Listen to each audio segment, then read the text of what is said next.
దేవుని నామం మహిమపరచబడును గాక.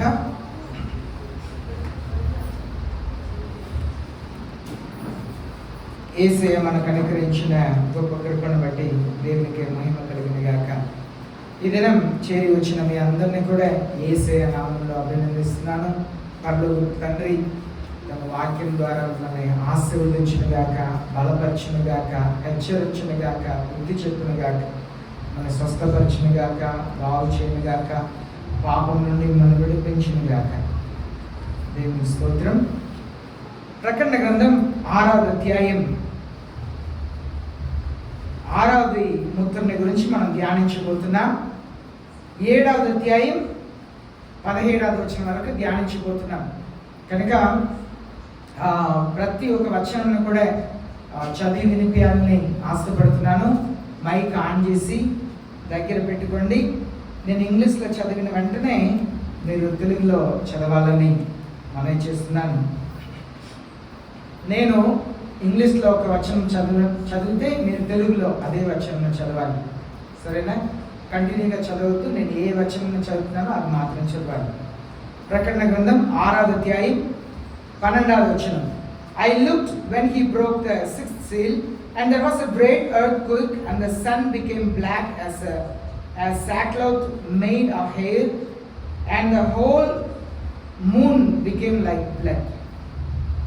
ఆయన 6వ ముద్రను విప్పినప్పుడు నేను చూడగా పెద్ద భూకంపము కలిగెను. సూర్యుడు కంబడి వలె నలుపాయను, చంద్రబింబం అంతయు రక్తవర్ణమాయను. ఇక్కడ మనం ప్రతి వారం కూడా పరలోకంలో సింహాసనంలో ఆసీనుడుగా ఉన్న దేవుని చేతిలో ఒక గ్రంథం ఉంది. దానికి 7 ముద్రలు ఉన్నాయి. ఆ ముద్ర విప్పబడుతుంది. ఆ ముద్రని విప్పినప్పుడు ఏం జరుగుతుంది అనే వాటిని మనం ధ్యానిస్తున్నాం. ఇది 6వ ముద్ర. 6వ ముద్రని విప్పినప్పుడు ఏం జరిగింది అనే దాన్ని ఈరోజు మనం ధ్యానించబోతున్నాం. చూడండి, నిన్న నేను ఒక పోస్ట్ చూసాను ఫేస్బుక్లో. అది సిటీ అంతా కూడా నీళ్ళు మునిగిపోయి ఉన్నాయి, కార్లంతా తేలుతున్నాయి. ఒక క్యాప్షన్ ఏమని రాయబడేదంటే నోవాహు దినములే ఉన్నది అని చెప్పి. భయంకరమైన కొన్ని చోట్ల వర్షం కొరకు ప్రార్థన చేస్తున్నారు. కొన్ని చోట్ల వర్షం వద్దు, ఆపండి ప్రభు అని చెప్పి వేడుకుంటున్నారు. వర్షం లేకపోయినా కరువే, వర్షం ఎక్కువైనా కరువే. అది జ్ఞాపకం ఉంచుకోవాలి. దేవుని మాట ఎలాగైనా నెరవేరుతాయి. కనుక ఇక్కడ మనం చూస్తున్నాము, ఇది ఈ 6వ ముద్ర ఎప్పుడు విప్పబడుతుందంటే శ్రమల దినం రాబోతుంది. దేవుడు ఈ లోకంని సాతానుడి చేతిలో 7 సంవత్సరాలు పెట్టబోతున్నారు. 7 సంవత్సరాలు సాతానుడే స్వయంగా పరిపాలన చేస్తున్నారు. ఇప్పుడు దేవుడు ఆకాశం నుండి మానవులకు స్వాతంత్రం ఇచ్చారు, ఫ్రీ విల్ ఇచ్చారు, స్వచ్ఛితం ఇచ్చారు. నీ ఇష్టం వచ్చినట్లే నువ్వు చేయవచ్చు. అనగా నీ ఇష్టపూర్వకంగా దేవుని ఎరగవచ్చు, లేదు దేవుడు కాదని తృణీకరించవచ్చు. ఆ ఫ్రీ విల్ ఇచ్చారు. కానీ దేవుడు ఈ లోకంని 1000 సంవత్సరంలో ఆయనే స్వయంగా పరిపాలన చేయబోతున్నారు. దేవుడు ఈ లోకంలోకి దిగి వచ్చి 1000 సంవత్సరాలు పరిపాలన చేయబోతున్నారు. దానికి ముందుగా ఈ లోకంని 7 సంవత్సరాలు సాతాను చేతిలో పెట్టబోతున్నాడు. ఈ లోకంని బాగు చేయటానికి దేవుడికి 1000 సంవత్సరాలు కావాలి. కానీ ఈ లోకంని పాడు చేయటానికి, సాతాను పాడు చేయటానికి ఎన్ని సంవత్సరాలు సరిపోయింది? 7 సంవత్సరాలు సరిపోయింది. ఒక వ్యక్తి పాడవటానికి ఎంత సమయం పట్టిద్దండి? ఒక వ్యక్తి చెడిపోవటానికి ఎంత సమయం పట్టుద్ది? ఒక వ్యక్తి పేరు చెడిపోవాలంటే ఎంత సమయం పట్టిద్ది? ఒక చెట్టుని నరకాలంటే ఎంత సమయం పట్టిద్ది? ఒక ఇల్లుని పడగొట్టాలంటే ఎంత సమయం పట్టిద్ది? కానీ కట్టడానికి ఎంత సమయం పట్టిద్ది? ఒక చెట్టు ఎదగటానికి ఎంత సమయం పట్టిద్ది? ఒకరి మంచి పేరు సంపాదించడానికి ఎంత సమయం పట్టిద్ది? ఈ లోకంని బాగు చేయటానికి దేవుడికి 1000 సంవత్సరాలు కావాలి. కానీ ఈ లోకంని పాడు చేయటానికి సాతానుడికి 7 సంవత్సరాలు చాలండి. ఆ 7 సంవత్సరం సంఘముని దేవుడు శ్రమలకు అప్పగిస్తాడు. ఒకవేళ ఇక్కడ కూర్చున్న మీకు థియాలజికల్గా అనగా వాక్య పరిజ్ఞానంతో మీరు ఆలోచన చేయలేకపోవచ్చు. ఒకవేళ ఆన్లైన్లో చూస్తున్న వాళ్ళు ఎవరైనా వాక్య పరిజ్ఞానంతో ఈ మాటని వ్యతిరేకించవచ్చు. సంఘం శ్రమల్లో వెళ్ళింది. The church will go through tribulation. ఈ మాటనే నేను టీవీలో చెప్తే చాలా మంది నన్ను అబద్ధ బోధకుడు అంటారు. ఎందుకంటే అందరు కూడా ప్రజలకు ఏమని బోధిస్తున్నారంటే సంఘం శ్రమల్లో వెళ్ళదు, దానికి ముందే యేసయ్య వస్తున్నారు, సంఘంని తీసుకుని వెళ్ళిపోతారు అని చెప్పి బోధిస్తున్నారు. సార్ చాలా సంతోషం. ఆన్లైన్లో వింటున్న వారిని, తర్వాత వినబోయే వారిని కూడా నేను ఒక ప్రశ్న అడుగుతాను. మీరు యేసయ్య వస్తే ఎత్తబడే అర్హత కలిగిన పరిశుద్ధ జీవితం జీవిస్తున్నారా?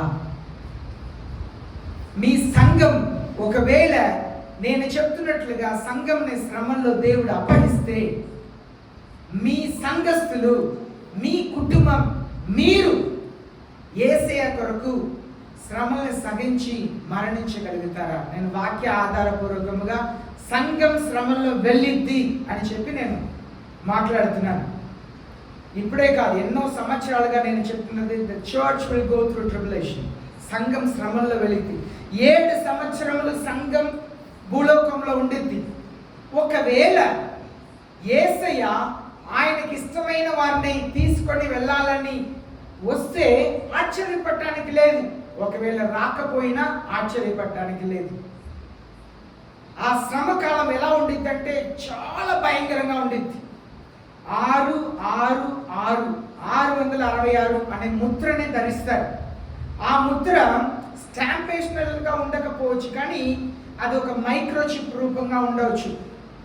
మనం చాలా కొద్ది సమయమే మాకు ఉన్నది, మనకు చాలా కొద్ది సమయం మాత్రమే ఉంది సాతానుడు పరిపాలన ప్రారంభం అవుతుంది. ఒకవైపు 3వ ప్రపంచ యుద్ధం అన్ని సిద్ధమవుతున్నాయి, ఒకవైపు కరువుకు లోకం సిద్ధమవుతున్నాయి, ఒకవైపు భయంకరమైన పాండమిక్ మళ్ళా రాబోతుంది. కరోనా కంటే భయంకరమైన పాండమిక్ మహమ్మారి ఒకటి వస్తుంది. అది ఎలా ఉండిద్ది అంటే కరోనా కంటే 20 రెట్లు భయంకరంగా ఉండిద్ది. వరల్డ్ హెల్త్ ఆర్గనైజేషన్ చెప్పి ఉన్నారు, భారతదేశంలో 9 కోట్ల మంది చనిపోతారు. 9 crores of Indians will die on the pestilence that is going to come forth. ముందు రాబోయే ఆ కరువులో ఆ పెస్ట్లైన్, ఆ మహమ్మారికి 9 కోట్ల మంది చనిపోతారంట.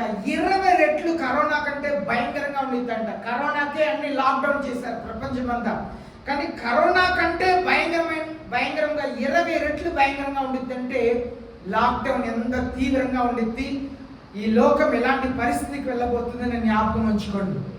దేవుని వాక్యం నెరవేరి తీరుతాయి.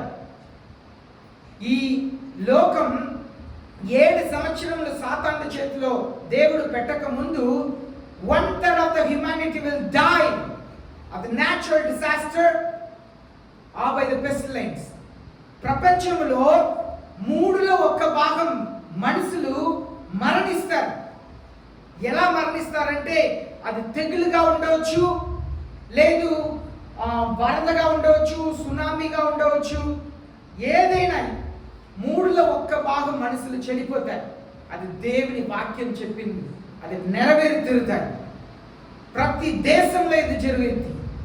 ఏ మానవుడు కూడా అది కాదుని చెప్పడానికి లేదని దేవుని వాక్యం స్పష్టంగా చెప్తుంది. యేసే చెప్పారు, ఒక్క మాటైనా ఒక్క పొల్లైనా నెరవేరకపోదు, ఆకాశం భూమి నశించిపోయినా నా మాట నెరవేరుతున్నారు. యేసయ్య చెప్పిన మాటలు ఖచ్చితంగా నెరవేరుతాయి. 3 భాగంలో ప్రపంచంలో ఉన్న ప్రజలందరినీ 3 భాగం చేస్తే 3 భాగంలో 1 భాగం మనుషులు చనిపోతారు.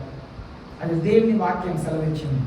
అయితే ఈ 6వ ముద్ర ఎప్పుడు విప్పబడిందంటే 7 సంవత్సరాల తర్వాత విప్పబడుతుంది. 7 సంవత్సరములు సాతానుడు పరిపాలన చేసిన తర్వాత, ఆ 7 సంవత్సరాల తర్వాత ఒక యుద్ధం ఉండిద్ది. ఆ యుద్ధం తర్వాత దేవుడు ఈ లోకంని స్వయంగా పరిపాలించబోతున్నారు. ఇక్కడ మనం చూస్తున్నాము, ప్రకటన గ్రంథం 6వ అధ్యాయం 12వ వచనంలో మనం చూస్తున్నాము. అప్పుడు ఏమైందంట, భయంకరమైన భూకంపములు కలుగుతాయంట. ఇప్పుడు వచ్చే రెక్టర్ స్కేల్లో 6.7, 6.9, 6.7, 6.9 దీనికే భయంకరంగా ఉంటుంది. పెద్ద పెద్ద బిల్డింగ్ కూలిపోతాయి. కానీ ఎంత భయంకరమైన భూకంపం రాబోతుందంటే మానవులు ఎవరు కూడా ఊహించలేని భూకంపములు రాబోతున్నాయి. అలాగనే the sun will become black as sackcloth. అది సూర్యుడు నల్లగా మారిపోయిందంట. చూడండి, సూర్యుడు నల్లగా మారితే ఎంత చీకటి ఉంటుందని మీరు ఆలోచన చేయండి. ఈ ప్రపంచంలో పరిపాలించుటకు దేవుడు ఒక సూర్యుడిని చేశారు. అది నలుపైపోతే చీకటిగా ఉండిద్ది, ఈ లోకం కట్టిన చీకటిగా ఉండిద్ది. అలాగనే మనం చూస్తున్నాము, and the whole moon become like blood. అది రక్తం వలె చంద్రుడు మారిపోతుందంట. అంత భయంకరమైన కాలం 7 సంవత్సరాల తర్వాత ప్రారంభం అయిపోతుంది. అప్పుడు దేవుడే ఈ లోకంని వచ్చి పరిపాలిస్తున్నప్పుడు ఆయనే ఈ లోకమునకు వెలుగై ఉంటారు. దేవుడే స్వయముగా ఈ లోకమునకు వెలుగై ఉంటారు. సూర్యుడు నలుపైపోతుంది, చంద్రుడు రక్తం అయిపోతుంది. దేవుడు ఆయనే ఈ లోకమునకు వెలుగై ఉండి మనం ఊహించలేము. ఎంత ఆలోచన చేస్తే హౌ ఇస్ ఇట్ పాసిబుల్, ఎలా సాధ్యం అనిపించింది. But whether you believe it or not, it's possible, it's going to happen. నువ్వు నమ్మినా నమ్మకపోయినా ఇది జరగబోతుంది, ఇదే సత్యం. 13వ వచనం చదువుదాం. And the stars of the sky will fall to the earth as a fig tree cast its unripe figs when shaken by a great wind. పెద్ద గాలి చేత ఊగులాడు అంజూరపు చెట్టు నుండి ఆ కాలపు కాయలు రాలినట్టు ఆకాశ నక్షత్రములు భూమి మీద రాలెను. అప్పుడు ఆకాశంలో నక్షత్రాలంతా కూడా పడిపోతాయంట. చెట్టులో ఫలం ఉన్న ఒక చెట్టుని అలా ఊపితే ఎలా కాయలు పడిపోతా రాలుతాయో అలాగే నక్షత్రములంతా రాలుతాయంట. 14వ వచనం.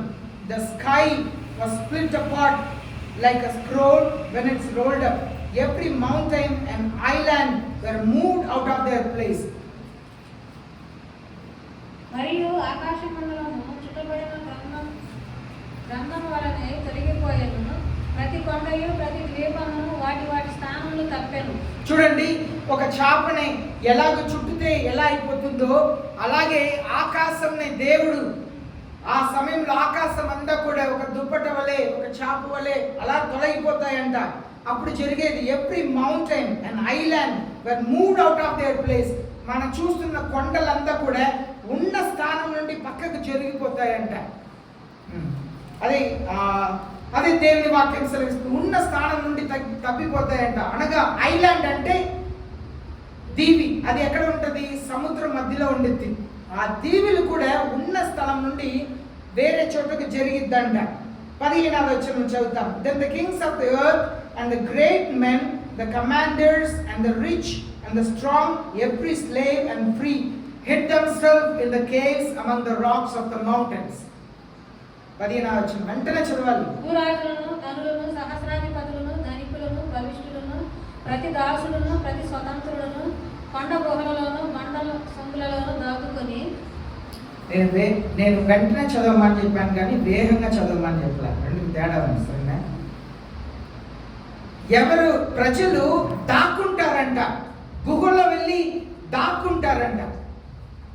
ఎందుకు? ఇవెంత చూసినప్పుడు భయపడి దాక్కుంటారంట. ఎవరు దాక్కుంటారు అని చూస్తాం. చూడండి, the kings of the earth, భూరాజులందరూ కూడా, భూమిని పరిపాలిస్తున్న వారందరూ కూడా దాక్కుంటారంట.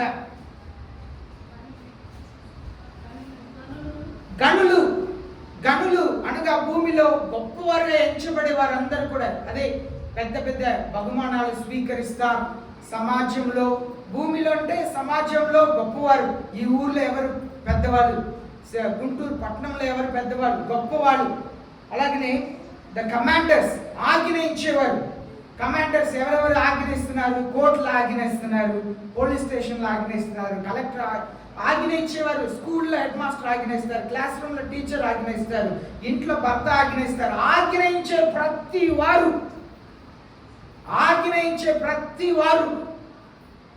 ఆఫీస్లో మీ అధికారి ఆజ్ఞయిస్తారు కదా.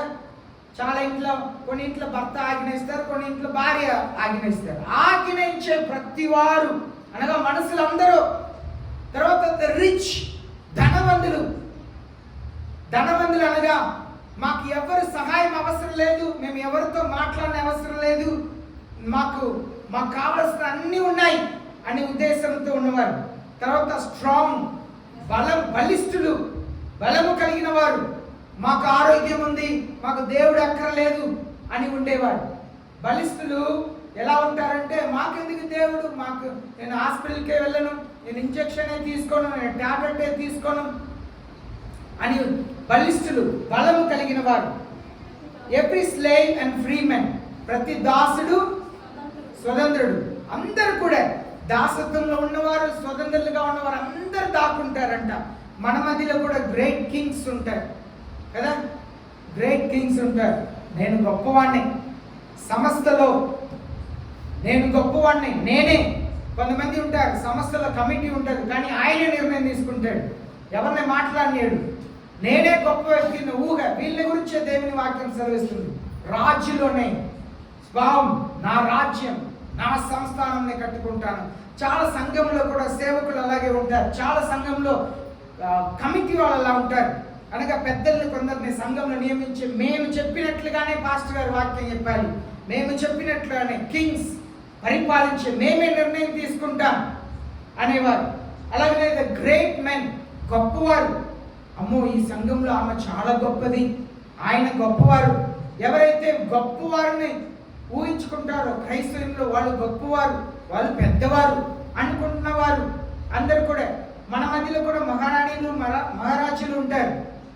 మహారాణిలు, మహారాజులు ఎలా సంఘంలో ఉంటారంటే, వాళ్ళు అనుకున్నప్పుడే చర్చికి వస్తారు. 9 గంటలకు ప్రార్థన అంటే ఎన్నిసారి, కనీసం 8:45కైనా వచ్చి మోకరించి ప్రార్థన చేయండి, 8:50 కన్నా మోకరించి ప్రార్థన చేయండి. చర్చిలో 9 గంటలకు ప్రార్థన ప్రారంభించక ముందే వచ్చి మోకరించి ప్రార్థన చేయండి అని చెప్పిన స్కూలుకు పిల్లల్ని పెద్దవాళ్ళేసి రెడీ చేస్తారు. 8 గంటలకే పంపిస్తారు, 7 గంటలకే పంపిస్తారు. కానీ చర్చి ఆదివారం అయితే పిల్లల్ని 9 గంటలకే లేపుతారు. వాళ్ళు నిదానంగా లేసి వస్తారు. మహారాజా, మహారాణి మీరు లేరండి. ఎంతమంది మహారాజా, మహారాణులు ఉన్నారు? సమయమునకు రాము. నేను ఎన్ని వాక్యం చెప్పినా, ఎంత హెచ్చరించినా, నా ఇష్టం. నువ్వు మరీ ఎక్కువ మాట్లాడితే నేను వేరే చర్చికి వెళ్ళిపోతా. నా బంధువుడు పాస్టర్గా ఉన్నాడు, వాళ్ళు పాస్టర్గా ఉన్నారు, నేను అక్కడ వెళ్తా, ఇక్కడ వెళ్తా. అసలే నీకేం తెలుసు, ఇంట్లో కూర్చున్నా, మా ఇంటికి సేవకులు వస్తున్నారు తెలుసా, మమ్మల్ని వచ్చి పిలుస్తున్నారు తెలుసా. ఇలాంటి మనస్తత్వం లేని వారు ఉన్నవారు లేరండి? మీరు లేరా? మా ఇంటికి పాస్టర్లు వస్తున్నారు, ఆ పాస్టర్ వస్తున్నారు, ఈ పాస్టర్ వస్తున్నారు, ప్రార్థన చేస్తున్నారు. నువ్వు కాకపోతే ఇంకా ఒక పాస్టర్, పో నరకానికి వెళ్ళు. ధనులు తాము గొప్పగా ఎంచుకునేవారు, కమాండర్స్. ఇంట్లో పిల్లలు రెడీ అయితే ఏం కాదులే ఉండు, ఈరోజు ఆదివారం వెళ్తాంలే. వాళ్ళు పద్దాకలు ఏదైనా ప్రార్థన పెడతారు, వాళ్ళకి పని లేదు, మనకు పని ఉంది కదా. కమాండర్స్ ఇంట్లో ఉన్నవారిని కమాండ్ చేస్తారు. చర్చికి వెళ్ళవద్దు, సండే స్కూల్కి వెళ్ళవద్దు, యవనస్తుల గుడికి వెళ్ళవద్దు, ప్రార్థనకు వెళ్ళవద్దు.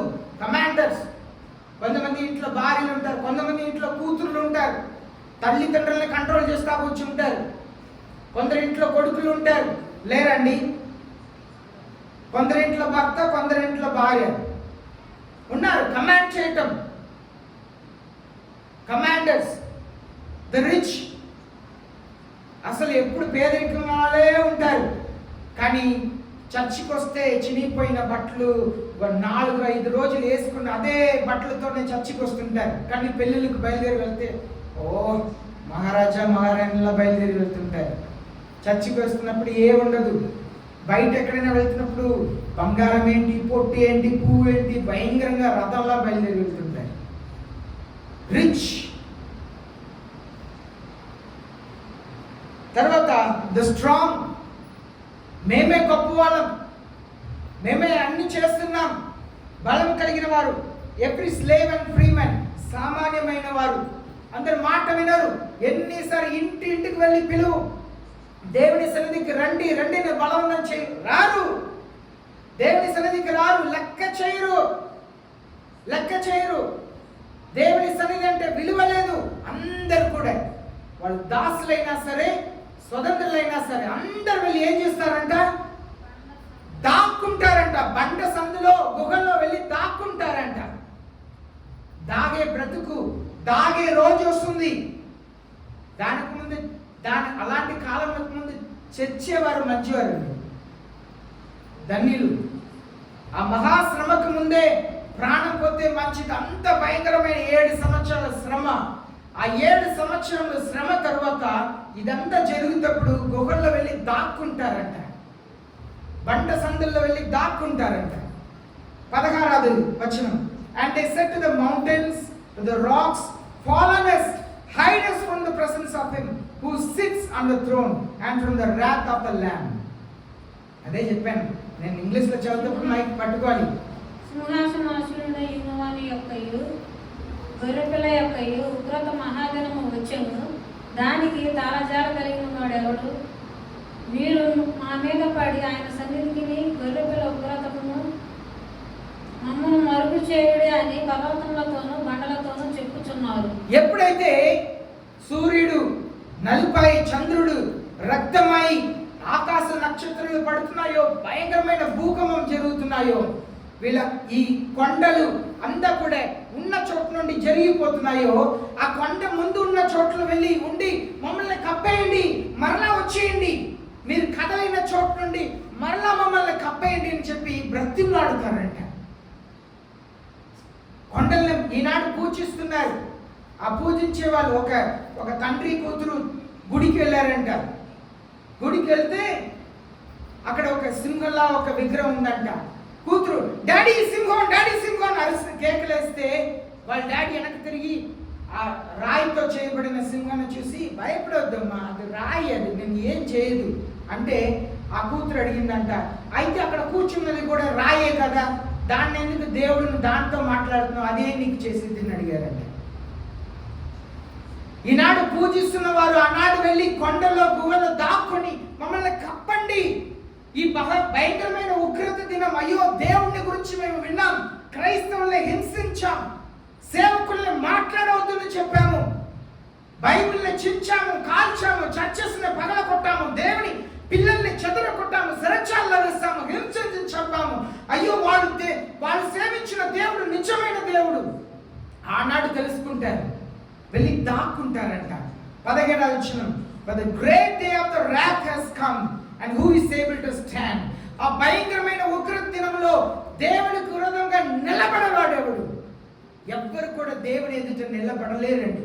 నువ్వు నమ్మినా నమ్మకపోయినా నువ్వు వింటున్న మాటలు సత్యమే. నువ్వు వింటున్న మాటల గురించి ఆలోచన చేయి. చర్చిలో కూర్చున్నా ఇంకా పిల్లలకు బాగలేకపోతే మంత్రాలు చేస్తాను, తంత్రాలు తెస్తాను, అది కట్టుకుంటాను, తాయెత్తి కట్టుకుంటాను, అక్కడికి వెళ్తే బాగా అయింది, ఇక్కడికి వెళ్తే బాగా అయింది. నువ్వు నరకంలోకి వెళ్తున్నావు. జీవితంలో మార్చుకో. నువ్వు క్రైస్తవుడిని చెప్పుకోవడానికి కూడా అర్హత లేని వారు. యేసుని నమ్ముకొని విశ్వాస జీవితం నిలకడగా ఉండకుండా ఆ గుడికి అక్కడే అందరం కట్టుకుంటాను, వాళ్ళ దగ్గర వెళతాను, వీళ్ళ దగ్గర వెళతాను, నాకు మోకాలు నొప్పి వచ్చింది, అది చేస్తే పోయింది, ఇది చేసి పోయింది. ఏ వాక్యం చేస్తున్నావు చర్చిలో? నువ్వు జీవితం మారాలి.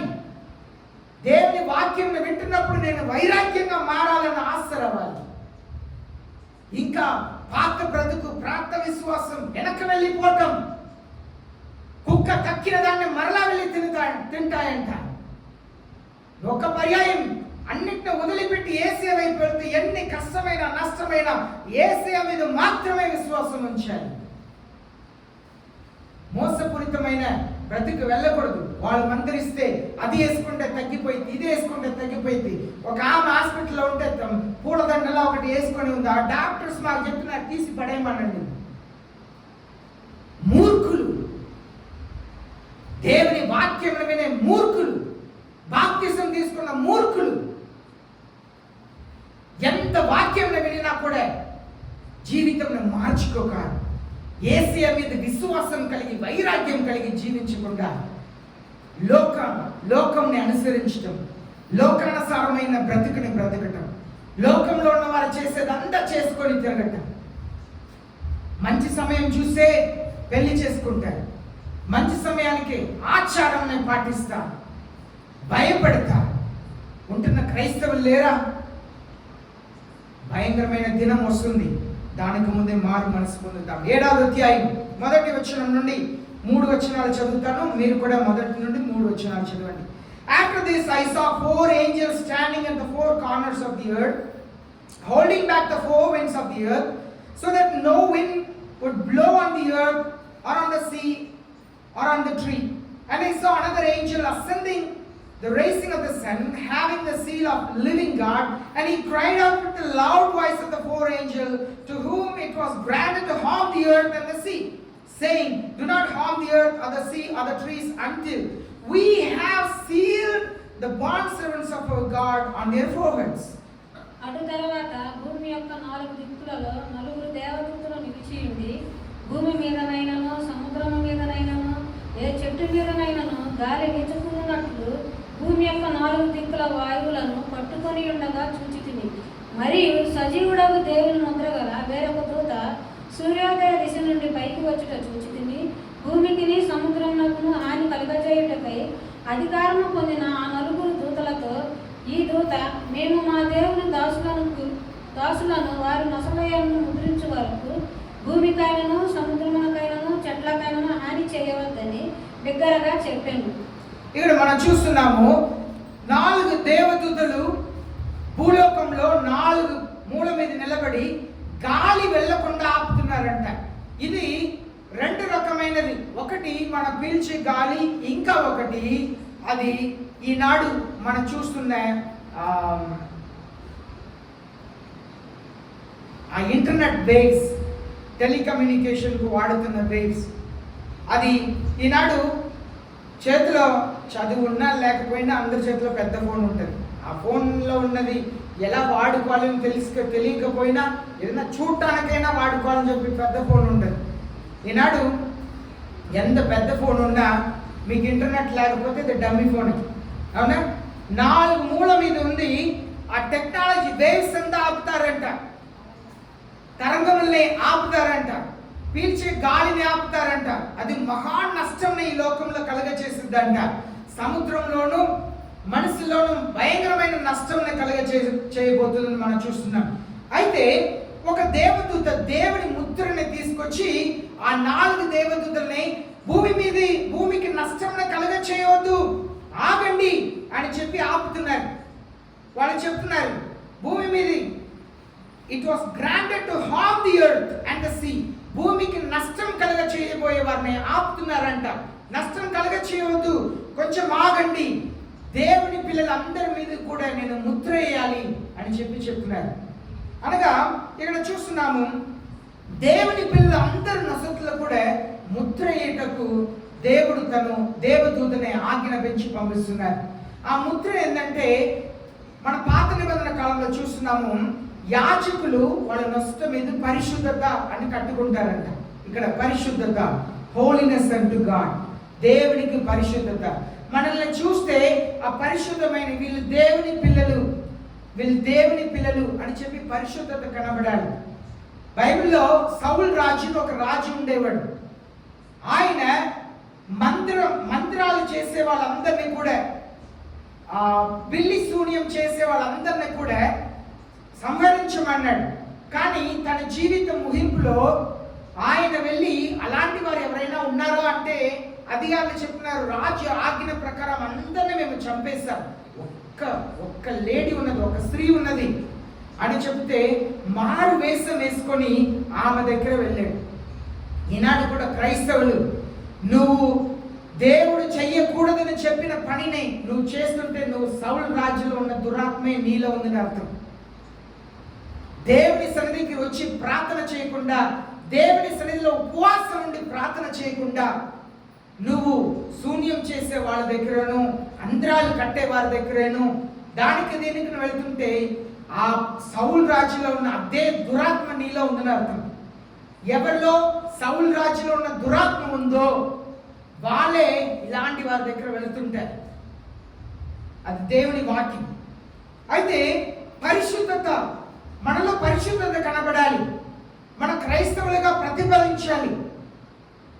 మన బంధువులు, మీ బంధువులు మీ గురించి ఏం చెప్తారు?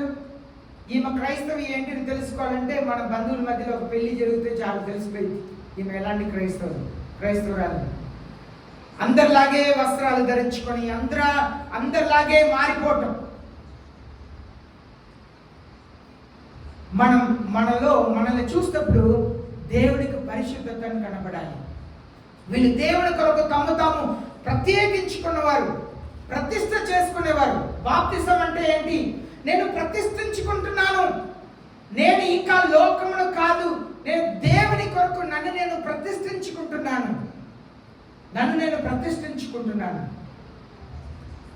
మన ఈ లోకంలో జీవించే కాలం అంతా కూడా శోధనలు వస్తానే ఉండింది. కానీ ఆ శోధనలో నడిపించకుండా నన్ను కాపాడని ప్రతిరోజు ప్రార్థన చేయమన్నారు యేసయ్య. సాతానుడికి నన్ను అప్పగించవద్దు, శోధన జయించే కృపను దయచేయమని ప్రార్థన చేయమన్నారు యేసయ్య. మన కొత్త నిబంధన క్రైస్తవులు యేసయ్య చెప్పారు, పాపం మిమ్మల్ని పరిపాలన చేయదు, మీరు కృప కింద ఉన్నారు అన్నారు. యేసయ్య కృపని పొందుకున్న వారు పాపముని జయించగలుగుతారు. అది దేవుడు మనకి ఇచ్చిన ఒక వరం. ఇక్కడ మనం చూస్తాము, దేవుని పిల్లలకు పరిశుద్ధత ఉండాలి. మనల్ని చూస్తే పరిశుద్ధత కనబడాలి. మన బ్రతుకుని చూస్తే, మన మాటలను చూస్తే, చూపుని చూస్తే, మన వస్త్ర అలంకారాన్ని చూస్తే పరిశుద్ధత కనబడాలి. మన వస్త్రాన్ని ధరించుకుంటున్న విధానాన్ని చూస్తే వీళ్ళు క్రైస్తవులుగా ఉండాలి. మాట్లాడేది చూస్తే వీళ్ళు క్రైస్తవులుగా ఉండాలని అనిపించాలి. వస్త్రం ఇతరుల్ని పాపంలో పడేసేటట్లుగా వస్త్రాలు ధరించకూడదు. చీర కట్టినా సరే, ఫ్యాంట్లు వేసుకున్నా సరే, స్త్రీలైనా పురుషులైనా, యవన పిల్లలు, మీకు యవనస్తులు ఉన్నారా, మీ వారు వస్త్రధారణలో జాగ్రత్తగా ఉండాలి. వాళ్ళని ఫోటో తీసి ఏదేదో ఉంటున్నాయి కదా, ఇన్స్టాగ్రామ్లో, వాట్సాప్ స్టేటస్లోనో ఫోటోలు పెట్టడం. మీ ఉద్దేశం ఏంటి? మీ అమ్మాయిని అందంగా అలంకరించి వాళ్ళని ఫోటో తీసి మీరు పెడుతున్నారంటే మీ ఉద్దేశం ఏంటి? చూడండి నా కూతుర్ని చూడండి, నా కూతురు ఆమె వస్త్రంలో చూడండి, ఆమె శరీరంలో చూడండి, ఆమె కళ్ళు చూడండి, ఇదే కదా. ఈనాడు రకరకాలుగా సెల్ఫీ తీసుకొని పెట్టడం ఏమని ఏ క్రైస్తవులు ఈనాడు క్రైస్తవులు వేసుకుంటున్న వస్త్రధారణ టైట్ ఫిట్టింగ్ అంటారు. టైట్ ఫిట్టింగ్ యేసే చెప్పారు, మీరు ఒక పురుషుడు కానీ ఒక స్త్రీ కానీ, ఒక పురుషుడు స్త్రీని కానీ స్త్రీ పురుషుని కానీ మోహపు చూపు చూస్తే ఆమెతో విభచారం చేసినట్లుగా, ఒక స్త్రీ ఒక పురుషుని మోహపు చూపు చూస్తే ఆయనతో విభచారం చేసినట్లుగా అన్నారు. ఈనాడు మనం వస్త్రధారణ ఎలా ఉంది? మనల్ని చూసి ఇతరులు మోహించే రీతిగా వస్త్రములు తల్లిదండ్రులు కొనిస్తున్నారండి. ప్యాంట్లు, టీషర్ట్లు అమ్మాయిలు కొనిస్తున్నారు. ఆ టైట్ ఫిట్టింగ్ ప్యాంట్లు, టైట్ ఫిట్టింగ్. ఈనాడు ఇక్కడ దాకా కనిపించింది, కాలంగా సగం కనిపించేది, రకరకాల డ్రెస్సులు తల్లిదండ్రులు కొనిస్తున్నారు పిల్లలకు. ఇతరులు సొంత కూతుర్ని మోహించేటట్లుగా, సొంత పిల్లల్ని మోహించేటట్లుగా మీ పిల్లలు వస్త్రధారణ ఎలా ఉంటుంది? మీరు ఎలాంటి వస్త్రాన్ని కొనిస్తున్నారు మీ పిల్లలకు? జాగ్రత్త పడాలి. మనలో ఉన్న ముద్ర కనబడాలి. వీడు క్రైస్తవుడు, ఈమె క్రైస్తవురాలు. ముద్ర ఏంటో దేవదూతలు తిరుగుతున్నారు. నీలో ఆ ముద్ర ఉందా అని ఆలోచన చేసుకో. నువ్వు దేవునికి ప్రతిష్ఠించబడిన వ్యక్తిని, నీకు ముద్ర ఉందా? దేవునికి ప్రతిష్ఠించబడిన వ్యక్తిని నీకు ముద్ర ఉందా? నీ కుటుంబంలో ముద్ర ఉందా? ఆలోచన చేస్తాం. ఇప్పుడు 4వ వచనం నుండి 7వ వచనం వరకు ఆ వచనాన్ని చదవని అవసరం లేదు. ఎందుకంటే ఇక్కడ దేవుడు ఇశ్రాయేల్ ప్రజల్లో 12 గోత్రములు ఉన్నాయి. 12 గోత్రంలో ఎంతమంది రక్షించబడ్డారు అనే సంఖ్యల గురించి చెప్తున్నారు. దీన్ని పరిశుద్ధ ఆత్మదేవుడు నాకు నేర్పించింది ఏంటంటే, ఇది సింపుల్. ఇది దేన్ని చూపిస్తుందంటే, ఇశ్రాయేల్ ప్రజల్ని యేసయ్య ఆయన కొరకు ప్రజలుగా ఏర్పరచుకున్నారు. ఆబ్రహాంని ఏర్పరచుకొని ఆబ్రహాం సంతతి అయిన వారిని ఏర్పరచుకున్నారు. కానీ ఏర్పరచుకున్న ఇశ్రాయేల్ దేశంలో లెక్కలో ఉన్న కొద్ది మంది మాత్రమే రక్షించబడతారు. దానికి అర్థం ఏంటంటే, లెక్కించగలుగుతాం, లెక్క పెట్టగలుగుతాం. ఇశ్రాయేల్ దేశంలో అనగా ఆబ్రహాం సంతతిలో 12 గోత్రంలో రక్షించబడిన వారిని లెక్క పెట్టగలుగుతాం. అదే దాని ఉద్దేశం. ఇది పరిశుద్ధ ఆత్మదేవుడు నాకు చెప్పిన మాట. ఎందుకంటే నేను ఎక్కడ ఈ మాట వెళ్ళలేదు, ఎవరిని ఇచ్చి నేను వెళ్ళలేదు. ఇది సింపుల్గా లెక్క చేయగలుగుతారు. తర్వాత మనం ఇప్పుడు 9వ వచనం చదువుదాం. ఇక్కడ మీకు జవాబు వచ్చింది. నేను 4వ వచనం నుండి 7వ వచనం వరకు చదవకపోవడానికి కారణం ఏంటంటే దీంట్లో ఉన్నది దేవుడు ఒక పాఠంని మనకు నేర్పిస్తున్నారు.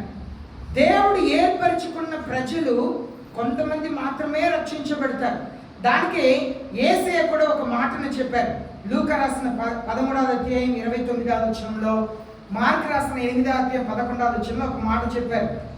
తూర్పు నుండి పడమటి నుండి చాలా మంది వచ్చి అబ్రహాంతో పాటు బలలో కూర్చుంటారంట. కానీ ఏర్పరచుకున్న ప్రజలు వాళ్ళు త్రోసివేయబడతారంట. దానికి అర్థం ఏంటంటే చాలా మంది లెక్కకు మించిన ప్రజలు యేసయ్యను విశ్వసిస్తారు. కానీ మేము అబ్రహాం పిల్లలం, మేము అబ్రహాం సంతతి అని చెప్పుకుంటున్న వారు చాలా మంది నరకం వెళ్తారంట యేసయ్యను విశ్వసించకపోవట కారణంతో. 9వ వచనం చదువుతాం. After these things I looked, and behold, a great multitude which no one could count, from every nation and all tribes and the peoples and tongues, standing before the throne and before the Lamb, clothed in white robes, and palm branches were in their hands. అటు తర్వాత నేను చూడగా, ఇదిగో ప్రతి జనంలో నుండి, ప్రతి వంశంలో నుండి, ప్రజలలో నుండి, ఆయా భాషలు మాట్లాడే వారిలో నుండి వచ్చి ఎవడను లెక్కింపజాలని ఒక గొప్ప సమూహం కనబడింది. వారు తెల్లని వస్త్రములు ధరించుకున్న వారై ఖర్జూరపు మట్టలు చేత పట్టుకొని సింహాసనం ఎదుటను గొర్రెపిల్ల ఎదుటను నిలువబడి. చూడండి, ఇక్కడ 3 సత్యంలో నేర్చుకుంటున్నాం. ఎవరి ముందు నిలబడి ఉన్నారంట? వింటున్నారు కదండి? ఎవరి ముందు నిలబడుతున్నారు? చాలా మంది ఇలాగే నన్నే చూస్తారు, కానీ ఆలోచనలు ఎక్కడెక్కడో ఉంది, ఇక్కడ లేదు. మైకులు వినబడినా కూడా దేవుని వాక్యం మీలో వెళ్ళట్లేదు. ఎవరి ముందు నిలబడి ఉన్నారంట? సింహాసనం ఎదుట, గొర్రెపిల్ల ఎదుట. వీళ్ళు ఎవరంటే ఎవరికి ముద్ర వేయబడిందో వాళ్ళందరూ కూడా. మనం దానికి ముందు 6వ అధ్యాయం 16వ వచనంలో 15-16 చదివాము. చాలా మంది వెళ్ళి దాక్కుంటున్నారంట. కొండలారా మమ్మల్ని కప్పండి అని చెప్తున్నారంట. కానీ ఈ గుంపు ధైర్యంగా సింహాసనం ముందు నిలబడి ఉన్నారు. అర్థమవుతుందా? 2 గ్రూప్స్ ఆఫ్ పీపుల్. 2 గుంపు. ఒక గుంపు ఏమో వెళ్ళి దాక్కుంటున్నారు, కొండల్ని మమ్మల్ని దాయమాన్ని కప్పమని అడుగుతున్నారు.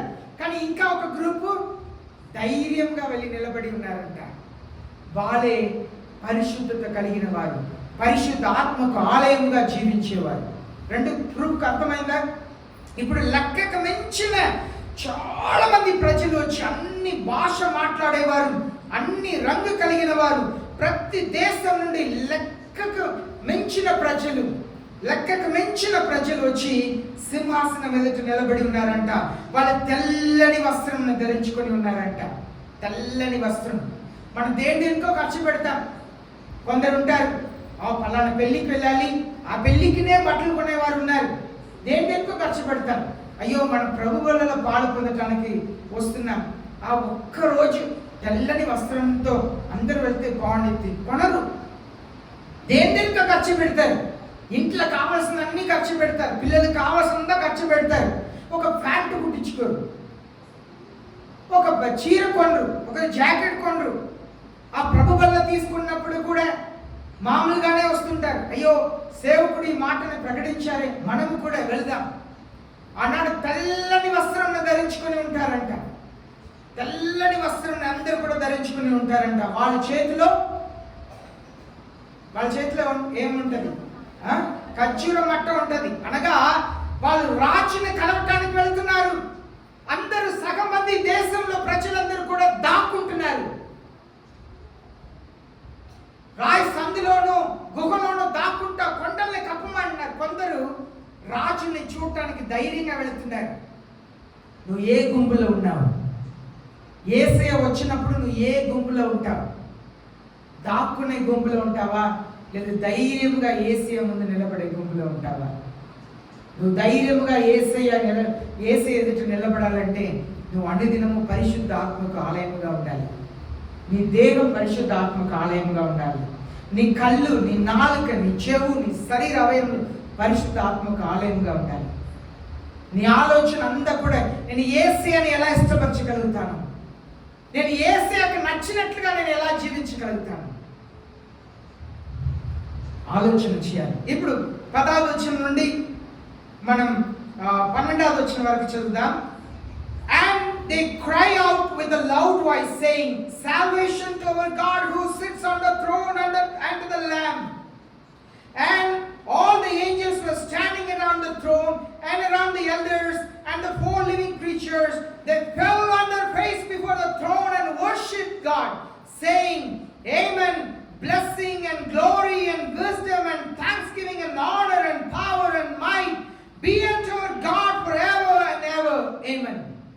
దేవదూతలందరూ సింహాసనం చుట్టూను పెద్దల చుట్టూను ఆ 4 జీవుల చుట్టూను నిలవబడి ఉండిరి. 10వ వచనం నుండి సింహాసనాసీనుడైన మా దేవునికి గొర్రెపిల్లకును మా రక్షణకై స్తోత్రం అని మహాశబ్దంతో ఎలుగెత్తి చెప్పిరి. దేవదూతలందరూ సింహాసనము చుట్టూను పెద్దల చుట్టూను ఆ 4 జీవుల చుట్టూను నిలబడి ఉండిరి. వారు సింహాసనం ఎదుట సాగిలపడి ఆమెను యుగ యుగముల వరకు మా దేవునికి స్తోత్రమును మహిమయు జ్ఞానమును కృతజ్ఞతాస్తుతియు ఘనతయు శక్తియు బలమును కలుగునుగాకని చెప్పుచు దేవునికి నమస్కారం చేసిరి. ఇక్కడ చూడండి, ప్రతి మోకాలు యేసయ్య దేవుడిని వంగును, ప్రతి నాలుక యేసయ్య దేవుడిని పలుకును. ఆనాడు సింహాసనం మీద గొర్రెపిల్ల ఉన్నారంట, సింహాసనం మీద యేసయ్య ఉన్నారంట. ఆ సింహాసనం చుట్టూ 4 జీవులు ఉన్నాయంట. ఆ 4 జీవుల చుట్టూ 24 పెద్దలు ఉన్నారంట. ఆ 24 పెద్దల చుట్టూ దేవదూతలు ఉన్నారంట. ఆ సింహాసనం ఎదుట లెక్కకు మించిన ప్రజలు ఉన్నారంట. ఇశ్రాయేల్ ప్రజలు కాక లెక్కకు మించిన ప్రజలు ఉన్నారంట. వాళ్ళందరూ కూడా తెల్లని వస్త్రమును ధరించుకొని చేతిలో ఖర్జూర మట్టను పట్టుకొని వాళ్ళు సాష్టాంగంగా దేవుని సింహాసనం ఎదుట పడి, యుగ యుగములకు అరగద కలిగిన దేవుడు ఆయనే, మహిమ ఘనతకు అరగద కలిగిన దేవుడు ఆయనే అని చెప్పి సాష్టాంగ పడ్డారంట. అప్పుడు సింహాసనం మీద కూర్చున్నది ఒకే ఒక దేవుడు, యేసయ్య మాత్రమే. లోకమంతా ఆయనతో సాగిలపడింది. ఇప్పుడు మీరు ఆలోచన చేయండి, నేను వచ్చి ఇక్కడ చైర్లో కూర్చున్నా, మీరందరూ కూడా పడుకొని ఉన్నారని అనుకోండి, ఎలా ఉండింది చూడటానికి? అలాంటి ఒక సన్నివేశం పరలోకంలో జరుగుతుంది. దేవుడు మాత్రమే సింహాసనం మీద కూర్చున్నాడు. 4 జీవులు, 24 పెద్దలు, దేవదూతలు, లోకమంతా కూడా ఆయన ఎదుట సాగిలపడి ఉన్నారంట. అదే దేవుని గొప్పతనం. హల్లెలూయా, హల్లెలూయా. అంటే అదే దేవుని యొక్క గొప్పతనం. ఇప్పుడు 13వ వచనం నుండి 15వ వచనం వరకు చదువుదాం. Then one of the elders answered, saying to me, These who are clothed in white robes, who are they, and where have they come from? I said to him, My Lord, you know. And he said to me, These are the ones who came out of great tribulation, and they have washed their robes and made them white in the blood of the Lamb. For this reason they are before the throne of God, and they serve him day and night in his temple, and he who sits on the throne will spread his tabernacle over them. పెద్దలలో ఒకడు తెల్లని వస్త్రమును ధరించుకున్న వీరెవరు, ఎక్కడి నుండి వచ్చిరని నన్ను అడిగాను. అందుకు నేను, అయ్యా నీకే తెలియననగా అతడు ఈలాగు నాతో చెప్పాను, మీరు మహాశ్రమల నుండి వచ్చిన వారు గొర్రెపిల్ల రక్తంలో తమ వస్త్రములను ఉతుకుని వాటిని తెలుపు చేసుకొనిరి. అందువలన వారు దేవుని సింహాసనం ఎదుట ఉండి రాత్రింబగళ్ళు ఆయన ఆలయములో ఆయనను సేవించుచున్నారు. సింహాసనాసీనుడైన వాడు తానే తన గుడారం వారి మీద కప్పును. ఇక్కడ మనం చూస్తున్నాము, ఒక పెద్ద 24 పెద్దలు ఉన్నారని చెప్పాను సింహాసనం చుట్టూ. ఆ 24 పెద్దల్లో ఒక పెద్ద వచ్చి అడుగుతున్నారు యోహాను చూసి. ఇదంతా కూడా దర్శనం, సరేనా? యోహానుకు దేవుడు ఇస్తున్న దర్శనం. ఇప్పుడు యోహాను చూసి అడుగుతున్నారు, అవును తెల్లని వస్త్రం ధరించుకుని ఇంతమంది ప్రజలున్నారు, మీరు ఎవరు అని చెప్పి అడిగితే ఆయన చెప్తారు, అయ్యా మీకే తెలిసింది, నాకెలా తెలుస్తుందండి అంటే ఆయన చెప్తున్నారు, వీళ్ళందరూ కూడా మహాశ్రమ నుండి వచ్చిన వారు. వారు తమ తెల్లని వస్త్రమునే గొర్రెపిల్ల రక్తముతో ఉతుక్కున్నవారు. ఎందుచేత వారు దేవుని సింహాసనం ఎదుట దేవుని ఆలయంలో యుగ యుగములు దేవుని ఆరాధన చేస్తారు, దేవుని సన్నిధిలో ఉంటారు అంటున్నారు. ఇక్కడ నేను పోయిన వారం మీకు 2 విషయాలు చెప్పాను. తెల్లని వస్త్రం చేసుకున్న వాళ్ళు రెండు గ్రూప్ వాళ్ళని చెప్పారు. ఎవరికైనా గుర్తుందా? 2 రకాల గుంపు.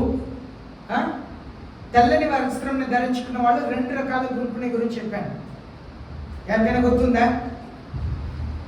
ఒక గ్రూప్ ఎవరంటే చెప్పమ్మా.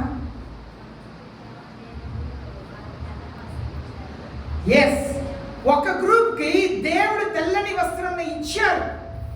ఒక గ్రూపు వారి వస్త్రంని గొరిపిట రక్తం చేత ఉతుక్కున్నారు. ఆ గ్రూపే ఇది. వీళ్ళు ఎవరంటే ఒకవేళ సంఘంని శ్రమలకు అప్పగించకుండా యేసయ్య వచ్చినట్లయితే వాళ్ళని తీసుకువెళ్ళేవారు. లేకపోతే యేసయ్య రక్షణని, పాప క్షమాపణని తమ జీవితంలో స్వీకరించి శ్రమలు ఏమీ లేకుండా దేవుని కొరకు జీవించి మరణించిన వారు. దానికే నేను ముందుగానే చెప్పాను, వాక్య పరిజ్ఞానం ఉంటే థియాలజియన్స్ నా మాటను వింటే కొందరు అంగీకరించకపోవచ్చు. ఈ పాయింట్లో ఎవరైనా అంగీకరించవలసింది. ఇప్పుడు 2 రకాలైన గ్రూపు. కొంతమంది యేసయ్య అనే రక్షకుడుగా స్వీకరించుకున్నారు. యేసయ్య కొరకు ఏ శ్రమ పొందల. యేసయ్య అనే వారి జీవితంలో రక్షకుడుగా స్వీకరించి తమ పాపముల్ని గొరిపిట రక్తం చేత కడగబడి యేసయ్య కొరకు మంచి జీవితంలో జీవించి మరణించిన వారు కొంతమంది. వాళ్ళకు రక్షణ వస్త్రం ఇవ్వబడింది. వారికి రక్షణ వస్త్రం, తెల్లని వస్త్రం ఇవ్వబడింది. కానీ ఈ మహాశ్రమంలో ఉన్నవారు ఎవరంటే యేసయ్యతో ఎత్తబడక, అనగా ఈ మహాశ్రమకు ముందు మరణించక ఉంటున్న వారు ఎలా తమ వస్త్రం ఉతుక్కోవాలంటే కొట్టి హింసించి బాధ పెడుతున్నప్పుడు నేను యేసయ్య కొరకే జీవిస్తాను, నన్ను చంపినా నేను దేవుని కొరకు జీవిస్తాను, నాకు అన్నం పెట్టకపోయినా నన్ను జైల్లో పెట్టినా నేను యేసయ్య కొరకు జీవిస్తాను. ఆనాడు ఇలా చిత్రహింస చేసేవారంట. మా మేనమామ ఒకరోజు తోలు తీస్తానన్నాడు. నేను చెప్పాను, ఎలా నా తోలు తీస్తారు అని అడిగాను. గొర్రెని వధించిన గొర్రె చర్మంని నీ వీపు మీద అంటిస్తాను, అది ఎండిపోయిన తర్వాత దాన్ని తీస్తే నీ చర్మం వచ్చేసింది అన్నాడు. అంటే ఆనాడు కూడా ఇలాగ చేసేవారంట. వాళ్ళు ఏం చేస్తారంటే జంతువుల్ని కోసి ఆ చర్మముని అలా క్రైస్తవుల మీద కప్పి వదిలేసేవారంట. ఆ చర్మం ఏదైతే ఎండకు అలా స్ట్రింగ్ అవటం మొదలు పెడితే ఆ చర్మం అంతా, శరీరం అంతా కూడా ఆకలి నీళ్ళు లేక అలా ఎముకంతా ఇరిగి అలా క్రైస్తవులు చనిపోతారంట. ఇలాంటి మహాశ్రమలు 7 సంవత్సరంలో కూడా కష్టంలో దేవుని కొరకు నిలబడేవారే ఈ గుంపులో ఉన్నవారు. మహాశ్రమంలో తమ వస్త్రంలో ఉతుక్కున్నారంటే కష్టం వచ్చినా కూడా దేవుని కొరకు మరణించిన వాళ్ళు. ఇప్పుడు మనం చూస్తున్నాము, నేను మొదటి నుండి మీకు చెప్తున్నాను, ఈ 5 సంవత్సరంలో డబ్బుని తీసేస్తారు అని చెప్పాను. నేను అదే నమ్ముచున్నాను ఇప్పుడు కూడా. ఎందుకంటే చాలా న్యూసెస్ అలాగే చెప్తానే ఉన్నారు, వార్తలు అలాగే చెప్తున్నారు. మన చేతిలో డబ్బు ఉండదు. మీరు కాணிక వేస్తున్నారు కదా, ఇలాంటి డబ్బు చేతిలో ఉండదు. అన్ని ఆన్లైన్ ట్రాన్సాక్షనే చేయాలి, ఏదైనా ఆన్లైనే చేయాలి. అలాంటి ఒక కాలం వస్తుంది. అప్పుడు ఈ సాతానుడు పరిపాలన కొరకు ముద్ర వేస్తారు. అది మైక్రోచిప్గా ఉండొచ్చు. అది ఉంటేనే కొనగలుగుతాం, తినగలుగుతాం, హాస్పిటల్ చూపించగలుగుతాం, పిల్లలు చదవగలుగుతారు, మన ఉద్యోగం ఉండిద్ది. లేకపోతే అన్నిటిని వదలాలి. అలాంటి ఒక కాలం వస్తుంది. ఇలాంటి శ్రమల కాలంలో కూడా దేవుని కొరకు నిలబడేవారు. కొట్టినా, చంపినా, హింసించినా కూడా నేను యేసయ్య అనే దేవుడిగా నమ్ముకున్నాను. ఆయనే నా రక్షకుడు. నన్ను కొట్టండి, తిట్టండి, చంపండి, నన్ను కాల్చివేయండి, ఏదైనా చేయండి, నేను యేసయ్య కొరకు నేను జీవిస్తాను.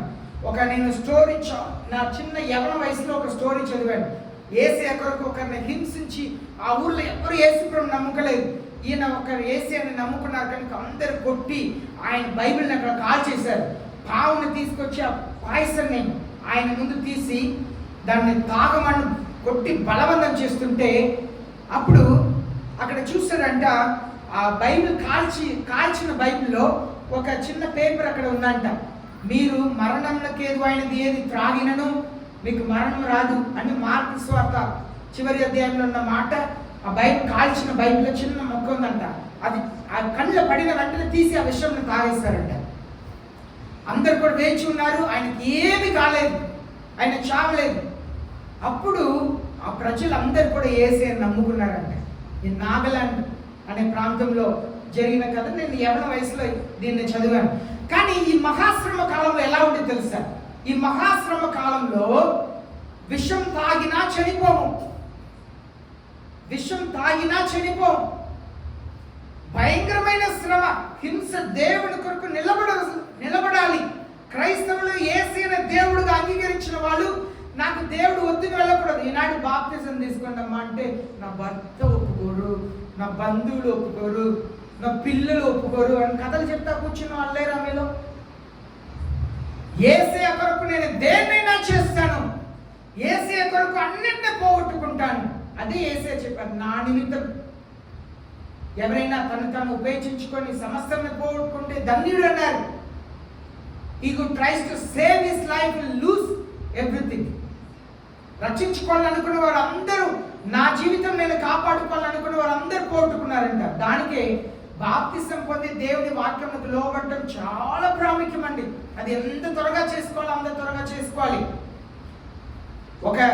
ఒక ధనవంతుడు ఆయన రథంలో వెళుతున్నారంట. పరిశుద్ధాత్మ దేవుడు ఫిలిప్ అనే దేవుని సేవకుడికి చెప్తున్నారు, ఆయన వాక్యం చదువుతున్నారు, నువ్వు వెళ్ళి వివరించంటే ఆయన వెళ్ళి వివరిస్తే బాప్తిసం గురించి చెప్తే అక్కడ నీళ్ళు ఉంది.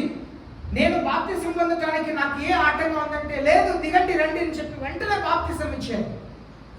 ఈనాడు బాప్తిసం పొందుకున్న తర్వాత కూడా వ్యభిచార జీవితంలో జీవిస్తున్న స్త్రీలు లేవా? ఇదే చేత్తో నేను బాప్తిసం ఇచ్చిన స్త్రీలు కూడా కొందరు బాప్తిసం పొందుకున్న తర్వాత విగ్రహారాధనలో వ్యభిచార జీవితంలో జీవిస్తున్న వారు ఇదే ఊర్లో ఉన్నారు. మన దేవుని కొరకు వైరాగ్యముగా శ్రమల్లో కష్టంలో నిలబడాలి. ఒకవేళ ఆ శ్రమల కాలంకు ముందే మనం మరణించవచ్చు. దానికి నేను పోయిన వారం ఈ మాటను చెప్పాను. నువ్వు నీ భర్త చేత అనుభవిస్తున్న శ్రమే దేవుడు నీకు అనుభవించిన శ్రమేమో, నువ్వు ఆర్థికంగా వెళుతున్న శ్రమే నిజమైన శ్రమేమో, నీ పిల్లల చేత హింసించబడటమే నిజమైన శ్రమేమో. ఒకవేళ మహాశ్రమల దినకు ముందే నువ్వు మరణించవచ్చేమో.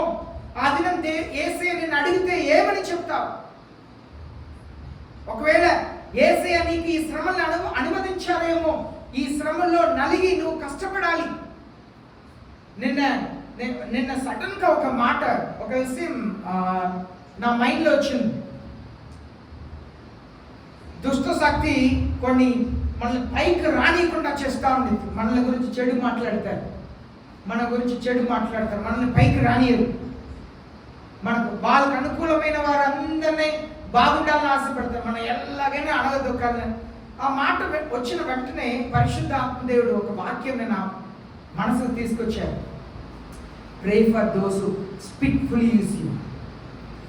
అంటే మిమ్మల్ని అన్యాయంగా వాడుకుంటున్న వారి కొరకు ప్రార్థన చేయండి. మత్తయి రాసిన 5వ అధ్యాయం, మీ శత్రువులను ప్రేమించండి, మిమ్మల్ని హింసించే వారి కొరకు ప్రార్థన చేయండి. ఇంగ్లీష్ బైబిల్ ఎలా ఉంటుంది? స్పిట్ఫుల్లీ యూజ్ యూ. స్పిట్ఫుల్లీ అంటే అలా ఊసేదట్లుగా లెక్క చేయరు, మనల్ని లెక్క చేయరు, ఒక పురుగులా చూస్తారు. లెక్క చేయకుండా వాడుకునే వాళ్ళ కొరకు ప్రార్థన చేయమన్నా. నీ భర్త అలా మిమ్మల్ని వేధిస్తున్నారా? మిమ్మల్ని లెక్క చేయట్లేదా? మోకరించి ప్రార్థన చేయాలి. పోయిన వారం ఒక్క పూటైనా మీ భర్త కొరకు ఎంతమంది ఉపవాసం ఉండి ప్రార్థన చేశారు? ఒక్క పూట మీ భర్త కొరకు, పిల్లల కొరకు ప్రార్థన చేయొద్దు. సమస్య తీరవద్దు, బాధపడతా ఉంటాం. సరేనా? ప్రార్థన చేయాలి, ఉపవాసం ఉండాలి. పిల్లలు బాగుండాలంటే ఒక్క పూటైనా ఉపవాసం ఉండాలి. ఒక్క పూటైనా ఉపవాసం ఉండి ప్రార్థన చేయాలి. నా కుటుంబం బాగుండాలి. కొందరు వాళ్ళు బాగుండరు, పిల్లల్ని బాగుపడినారు, మనసుని బాగుపడినారు, ఎవరిని బాగుపడినారు. ఉపవాసం ఉండి ప్రార్థన చేయాలి, కన్నీరు కార్చి ప్రార్థన చేయాలి. దేవా, నా కుటుంబంని కనికరించండి ప్రభు, నా బ్రతుకునే చూడండి ప్రభు. ఆ దేవుని సన్నిధిలో బాధపడి ప్రార్థన చేయాలి. ఉపవాసం ఉండాలి. ఉపవాసం ఉంటే సులువు.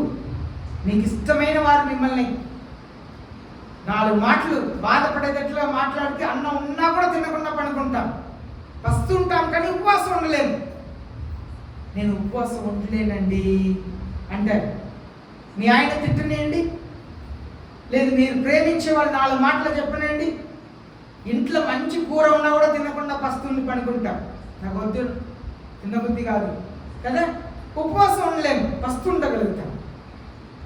కొన్నిసారి దేవుడు ఏం చెప్తారు, మీ భర్తని రేపుతారు, పిల్లల్ని రేపుతారు, మీరు ప్రేమించే వారిని రేపుతారు, వాళ్ళ మాటకి దెబ్బకి తినకుండా ఉంటారు. కనీసం అప్పుడైనా ప్రార్థన చేయండి,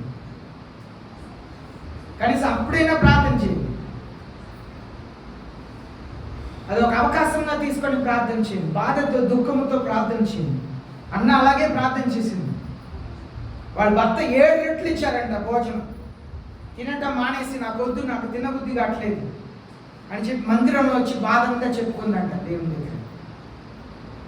ఉపవాసం ఉండి, ఒక్క పూటైనా ఉపవాసం ఉండి ప్రార్థన చేయాలి. ఒక్క పూటైనా ఉపవాసం ఉండి ప్రార్థన చేయాలి. నీ పిల్లల కొరకు ప్రార్థన చేయాలి, నీ కుటుంబం కొరకు ప్రార్థన చేయటం చాలా ప్రాముఖ్యం. చివరిగా 15వ వచనం నుండి 17వ వచనం వరకు. For this reason they are before the throne of God, they serve him day and night in his temple. Okay, మనం 15వ వచనం చదువుదాం. 16, 17వ వచనం. They will hunger no more, not thirst anymore, nor will the sun beat down on them, nor any heat.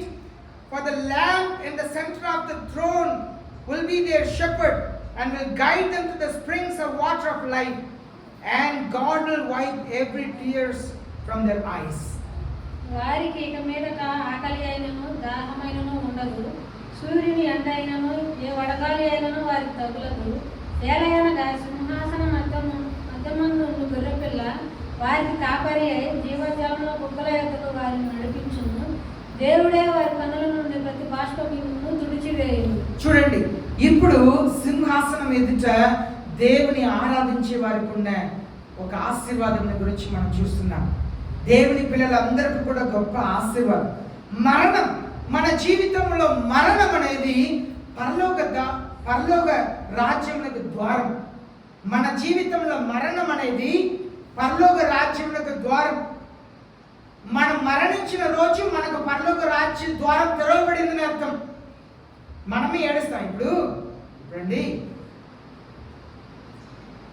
ఇప్పుడు ఒక అధికారి ఉన్నారు, లేదు ఆపరేషన్ థియేటర్గా ఉంది, లేదు మీ పిల్లలు ఎగ్జామ్ హాల్లో వెళ్ళాలి, హఠాత్తుగా వచ్చి లోన వెళ్ళిపోయారు. మీకు ఎలా ఉండిద్ది? ట్రైన్ ఎక్కబోతున్నారు, కదలే టైంలో ఎక్కేశారు, చివరిగా ఎలా ఉండిద్ది? అమ్మాయ ఎక్కేశారు, లోన వెళ్ళిపోయారు కదా. క్రైస్తవులకు మరణం అనేది పరలోకపు ద్వారం తెరవబడిన రోజు. కానీ మనం ఏం చేస్తాం?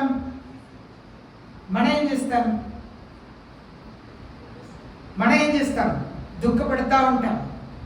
వెళ్ళిపోయారని దుఃఖపడతా ఉంటాం. పోయిన వారం పాస్టర్ వాళ్ళ పెద్దనాన్న చనిపోతే ఆ ఊరికి వెళ్ళాం. వాళ్ళు శవంని మోసుకుంటా ఊరు పొలిమేరు దాటిన వెంటనే అక్కడ కింద పెట్టారు. 3 సార్లు లే లే లే అని పిలిచారు. అది లేస్తే ఇంటికి తీసుకెళ్ళిపోతారంట, లేకపోతే తీసుకెళ్ళి పాత పెట్టారంట. వాళ్ళ మావయ్య అక్కడ నిలబడి పెద్దగా చెప్తున్నాడు, ఆయన లేస్తే ఎవరైనా ఉంటారా ఇక్కడ? అందరు పారిపోతారు, తీసుకెళ్ళండి అంటారు. ఆయన లెగని అవసరం ఏ సంగతి అంటే చాలు, అందరు ఏ దిక్కు పారిపోతారు.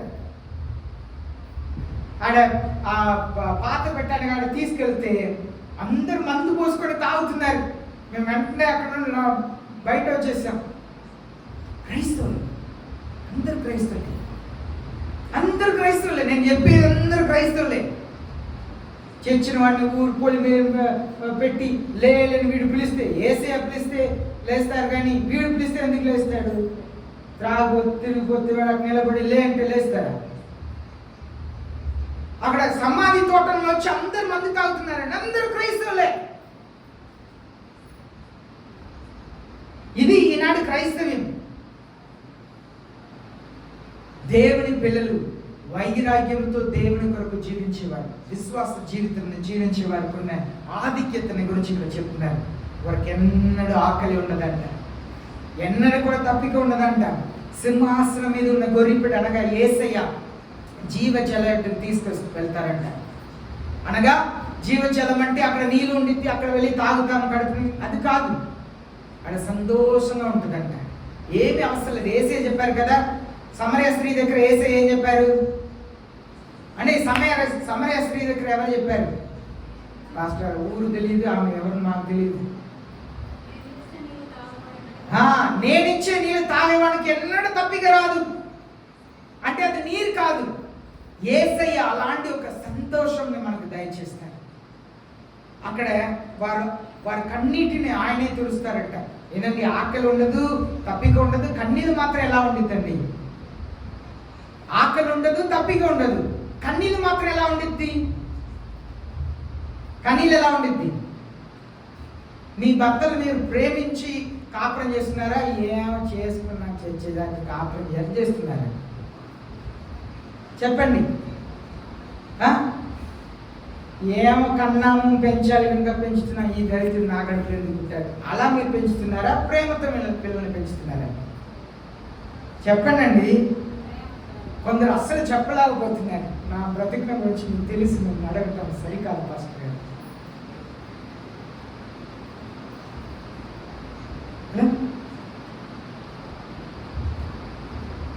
అదే సార్, వీడిని వెళ్ళిపోయాడా, మాయమైపోయాడా అని చెప్పి పైకి వచ్చా.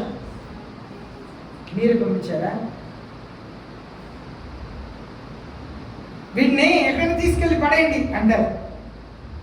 అని పడేయండి, హాస్టల్లోనో ఎక్కడైనా చేర్చండి అని. కానీ మ్యూజిక్ నేర్చుకోవడానికి ఒక ఊరు పంపిస్తే కొడుకు ఎప్పుడు వస్తాడు, ఎప్పుడు చూస్తాను, వాడు నన్ను వదిలిపెట్టి ఉండలేడు పాస్టర్ గారు. ప్రేమ కదా, అదే ఇక్కడ యేసయ్య చెప్తున్నారు. ఎందుకు కన్నీళ్ళు వచ్చిందంటే, మనం ప్రేమించేవారు నరకంలో ఉంటారు. యేసయ్య రాసిన చివరి అధ్యాయం చివరి వచనంలో మనం చదువుతున్నాము. కొత్త ఆకాశాన్ని కొత్త భూమిని చేసిన తర్వాత వాళ్ళు వెళ్ళి ఆ నరకంలో ఉన్న వాళ్ళని చూస్తారంట. అగ్ని ఆరదు, పురుగు చావదు. యేసయ్య రాసిన చివరి అధ్యాయం చివరి 2 వచనంలో అగ్ని ఆరదు, పురుగు చావదు. వాళ్ళు వెళ్ళి చూస్తారంట. వాళ్ళు వెళ్ళి చూసి తాము జాగ్రత్త పరుచుకుంటారంట. నువ్వు ప్రేమించిన కొడుకు, నువ్వు ప్రేమిస్తున్న కూతురు, నువ్వు ప్రేమిస్తున్న మనస్సున్నారం, నీ ప్రేమిస్తున్న భర్త, నీ ప్రేమిస్తున్న భార్య, నీ ఎవరి కొరకు జీవిస్తున్నావో, నువ్వు ప్రేమించిన అమ్మ, నువ్వు ప్రేమించిన నాన్న నరకంలో ఉంటే ఏడుస్తా. అయ్యో, ఎన్నిసారి చర్చికి రమ్మన్నా, ఎన్నిసారి యేసయ్య నమ్మకం అని చెప్పాను, వినలేదే, ఏడుస్తావు. అప్పుడు గొర్రె బిడ్డ యేసయ్య వచ్చి నీ బాస్కు బిడ్డను చూస్తారన్న. బాధపడదు. దానికి అడుగుతున్నా. ఇప్పుడు చెప్పండి, మీరు ప్రేమించి ఇంట్లో ఉంటున్నారా, ఎలా ఉంటున్నారు? ఇప్పుడు చెప్తారు కదా, ఎందుకంటే జవాబు చెప్పేస్తాం కనుక. ప్రేమిస్తుంది. మనం ప్రేమించేవాళ్ళు నరకంలో ఉంటే అక్కడ కూడా ఏడుపు వచ్చిందంట, బాధ అనిపించిందంట. మనం ఎలా అంటే, పనికి వెళ్తాం, 10 రూపాయలు 20 రూపాయలు తగ్గించి ఇచ్చారని అనుకోండి, ఊరికనే వచ్చేస్తారా? ఏంటంటే ఊరికనే వచ్చేస్తారా? లేదు, ఆ డబ్బుని తీసుకొనే వస్తాం. ఇంటికి వచ్చిన వెంటనే మీ పిల్లోడు అది కావాలంటాడు, లెక్క చూస్తారా? వెంటనే కొని తిన్నంటారు. అవునా కదండి? అది ప్రేమ.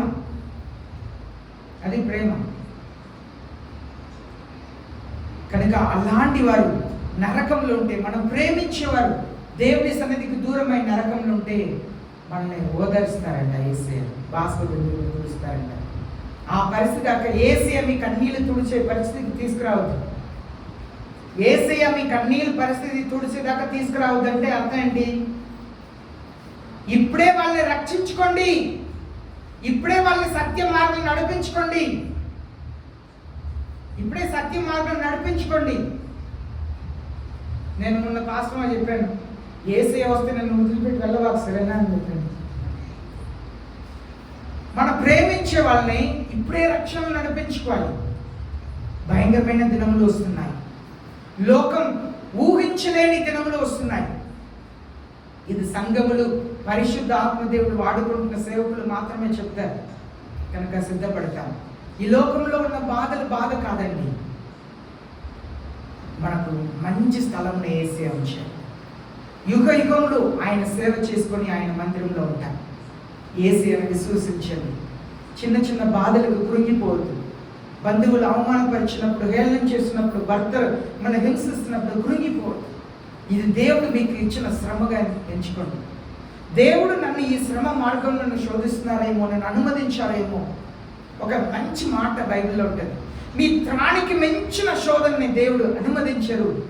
అప్పుడు నా జీవితంలో కొన్ని శోధనలు, భయంకరమైన శోధనలు వెళ్తున్నప్పుడు నేను ఇలా అనుకుంటా, అయితే నా త్రానికి సమమైనది దేవుడు నాకు ఆ శోధన ఇస్తున్నాడు, నేను జయించాలి. ఆ త్రానికి మించినది దేవుడు ఇవ్వట్లేదు. నేను ఆ శోధన తట్టుకలుగుతాను కనుక దేవుడు నాకు ఇచ్చాడు. మీరు తట్టుకలిగిన శోధనని మీకు ఇస్తారు. అదే శోధనని ఇంకొక అమ్మాయికి ఇచ్చి ఉంటే ఎప్పుడు విడాకు తీసుకుని వెళ్ళిపోయే వాళ్ళేమో. ఎలా ఉన్నారు అలా.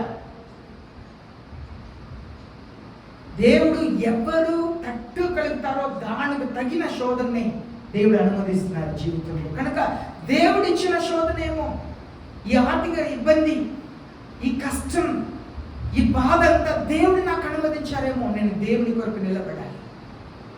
దానికి ఉపవాసం నుండి ప్రార్థన చేయాలి. కొన్ని దురాత్మలు సాధారణమైన ప్రార్థనతో వెళ్ళదంట, ఉపవాసం నుండి ప్రార్థిస్తేనే వెళ్ళింది. అది మీ భర్తలో ఉండవచ్చు, మీ పిల్లల్లో ఉండవచ్చు, భార్యలో ఉండవచ్చు, ఎవరిలైనా ఉండవచ్చు. కొన్ని దురాత్మలు ఉపవాసిస్తేనే పోయింది. మీరు బాగా ప్రార్థన చేసుకొని వస్తారు, ఆ రోజు 2 పెగ్గులు ఎక్కువ వేసుకొని భర్త వస్తాడండి. నేను బాగా ప్రార్థన చేశాను, ఉపవాసంలో ప్రార్థన చేశాను, ఈరోజు ఎందుకు ఇలా వస్తున్నాడు? సంతోషంగా మంచి వాక్యమని సంతోషంగా వెళ్తాడు, ఆ రోజు కొడతాడు. మీరు అనుకుని ఏంటి ప్రభు ఈరోజు ఇంత ప్రార్థన చేసుకొని వచ్చాను, దేవుడు అనుమతిస్తున్నారేమో మీ జీవితంలో. దేవుడి కొరకు నిలబడతాను, కష్టంలో బాధలో యేసయ్య కొరకు సాక్షిగా వెళ్తాను. మన పరలోక రాజ్యంని గురిగా పెట్టుకొని యేసయ్యన మన ముందు వచ్చి యేసయ్య అడుగుజాడలు నడుస్తాం. అటు క్రైస్తవ జీవితంని పరిశుద్ధ ఆత్మ దేవుడు జీవించుటకు మనకు సహాయం చేస్తున్నారు. కనుక పరిశుద్ధ ఆత్మ సహాయాన్ని కోరుకుంటాం, యేసయ్య కొరకు జీవిస్తాం. గొప్ప కార్యాలను యేసయ్య చేస్తారు. ఆయన ఎదుట ప్రజలందరూ కూడా భయపడి దాగే కాలం వస్తుంది, కానీ మనం ధైర్యంగా వెళ్ళి నిలబడే కాలం. ఇప్పుడు పిల్లలు మమ్మీ డాడీకి ఇష్టమైనది ఏదైనా టీవీయో ఏదో ఒక విలువైనది పగల కొట్టేస్తాను అనుకోండి, తల్లిదండ్రులు బయట నుండి వచ్చినప్పుడు ఎలా ఉంటారు వాళ్ళు? భయంగా కదా. అదే ఇది వాళ్ళు ఏ పొరపాటు చేయలేదు, తల్లిదండ్రులు వస్తే ఎలా వస్తారు? మీ ఇంట్లో ఎలా వస్తారు? పెద్ద పిల్లలు అయిన తర్వాత రారని అనుకోండి, పిల్లలు ఎలా వస్తారు? పరిగెత్తి వస్తారు. అలా అనుభవం లేదా మీకు? అనుభవం లేదా? పరిగెత్తి వస్తారు, కౌగలించుకుంటారు. మనం పరిశుద్ధంగా జీవిస్తే యేసయ్య వచ్చినప్పుడు పరిగెత్తుతాం, యేసయ్యను చూసి సంతోషపడతాం. పాపంలో జీవిస్తే దాగుతాం. ఆదమవ్వ ప్రతిరోజు చల్లని పోట్లలో యేసయ్య ఆ తోటంలోకి వస్తే పరిగెత్తి వెళ్తారు. ఏ రోజు సాతాను మాట విని ఆ ఫలంని తిన్నారు, ఏం చేశారు వాళ్ళు? ఆయన స్వరంని విని దాక్కున్నారు. మీరు ఎలాంటి క్రైస్తవ జీవితం జీవిస్తున్నారు? ఈరోజు మరణిస్తే, లేకపోతే ఈరోజు యేసయ్య వస్తే ధైర్యంగా నిలబడగలుగుతామా? ఆలోచన చేస్తాం. అందరూ మోకరిస్తాం, ప్రార్థన చేస్తాం.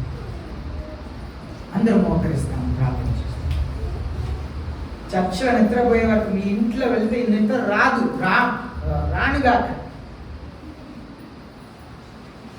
మీరు ఎంతసేపు మంచంలో పొరలే నిద్ర మీరంటూ పోనుగా. చర్చిలో మెలుగుగా ఉండి వాక్యం అనే వరకు మంచి నిద్ర కలుగును కాక. మీ ఇంట్లో అందరూ మోకరిస్తాం, ప్రార్థన చేస్తాం. అందరూ మోకరిస్తాం. మీ క్రైస్తవ జీవితంలో ఒక్కసారి పరిశీలన చేసుకోండి. మీ క్రైస్తవ జీవితంలో ఒక్కసారి పరిశీలన చేసుకోండి. ఎలాంటి క్రైస్తవులుగా మనం ఉంటున్నాం? పేద క్రైస్తవులుగా ఉంటున్నామా? యేసయ్యను నిత్యంగా ప్రేమించే క్రైస్తవులుగా ఉంటున్నామా? లేదు నామకార్థమైన క్రైస్తవ జీవితంలో జీవిస్తున్నామా? వైరాగ్యం కావాలి, రోషం కలిగిన క్రైస్తవులుగా మారాలండి. నేను, నా భర్త, నా భార్య, నా పిల్లలు, నా అమ్మ, నాన్న, నా అక్క, చెల్లి, అందరూ, అన్న, తమ్ముడు అందరూ పరలోకం వెళ్ళాలని ఆశ ఉండాలండి. వెళ్ళాలని ఆశ ఉండాలి. నేను కుటుంబంగా పరలోకంగా ఉండాలి. ఇక్కడ నిర్లక్ష్యమైన క్రైస్తవం జీవితంలో జీవిస్తే నరకంలో బాధపడతారు. మీ భర్త కొరకు, మీ పిల్లల కొరకు, మీ కుటుంబస్తుల కొరకు మీరు ఉపవాసం ఉండి ప్రార్థన చేయకపోతే మీరు పరలోకంలో ఏడుస్తారు. పరలోకంలో మీరు బాస్తో బిందు కార్చకుండా ఉండాలంటే ఇప్పుడే దేవుని సన్నిధిలో కన్నీళ్లు కార్చండి. దేవుని సన్నిధిలో మీరు ప్రేమించే వారి కొరకు మీరు కన్నీళ్లు కాస్తే పరలోక రాజ్యంలో కన్నీళ్లు కార్చవలసిన అవసరం ఉండదు. ఈ లోకంలో మీరు ప్రేమించే వారి కొరకు మీరు కన్నీళ్లు కార్చి ప్రార్థన చేయకపోతే మీరు పరలోకంలో కూడా ఏడిసేది వచ్చింది. ప్రార్థన చేయాలండి. జీవిత విలువను తెలుసుకోండి. ప్రార్థన చేయాలి. మంచి క్రైస్తవులు వైరాగ్యంతో జీవించాలి, రోషముతో జీవించాలి. రోషం కలిగిన క్రైస్తవులుగా, రోషం కలిగిన సేవకుడుగా, రోషం కలిగిన సేవకురాలుగా, రోషం కలిగిన విశ్వాసులుగా జీవించాలి. పరిశుద్ధ ఆత్మదేవుడు ఆ బలంని, శక్తిని, ధైర్యంని దయచేస్తాడు. ఆ తగ్గింపుని, ఆ ఓర్పుని, ఆ దీర్ఘ శాంతంని, ఆ సహనముని పరిశుద్ధ ఆత్మదేవుడు దయచేస్తాడు. అడుగుతాడు. ఈ లోకంలో నిర్లక్ష్యంగా ఉండవద్దు. దేవుని సన్నిధిలో నిర్లక్ష్యంగా ఉండవద్దు. ఈ లోకంలో కన్నీళ్లు కార్చి ప్రార్థన చేయండి. మీ కుటుంబస్తుల కొరకు పరలోకంలో సంతోషంగా ఉంటారు. ఇక్కడ మీరు కుటుంబస్తుల్ని లెక్క చేయకుండా మీ బ్రతుకుని బ్రతకండి. ఒకవేళ మీరు పరలోకం వెళ్ళినా మీరు అక్కడ కూడా కన్నీళ్లు కారుస్తారు. అగ్ని ఆరదు, పురుగులు చావదు. వాళ్ళని చూస్తారంట. ప్రతి ఒక్కరు పరలోకంలో ఉన్న వాళ్ళు చూస్తారని దేవుని వాక్యం స్పష్టంగా తెలియపరుస్తుంది. ఆలోచన చేసుకో. నీ జీవితాన్ని ఆలోచించుకో. భయంకరమైన శ్రమ వస్తుంది. యేసయ్య కొరకు నిలబడగలుగుతావా? ఏది యేసు ప్రభు నాకు వద్దు, నా పాత దేవత దగ్గర నేను వెళ్ళిపోతాను అని వెళ్ళిపోతావా? నిన్ను పరిశీలన చేసుకో, ప్రార్థించు. యేసయ్య నిన్ను ప్రేమిస్తున్నాడు. యేసయ్య నిన్ను చాలా ప్రేమిస్తున్నారమ్మా. దానికే హెచ్చరిస్తున్నారు. పరిశుద్ధ ఆత్మదేవుడు నిన్ను గాయపరుస్తున్నారంటే నువ్వు ప్రేమిస్తున్నాను అర్థం. ఒకవేళ పరిశుద్ధ ఆత్మదేవుడు మాట నిన్ను గాయపరచకపోతే నువ్వు దేవుడికి దూరంగా ఉంటున్నావు అని అర్థం.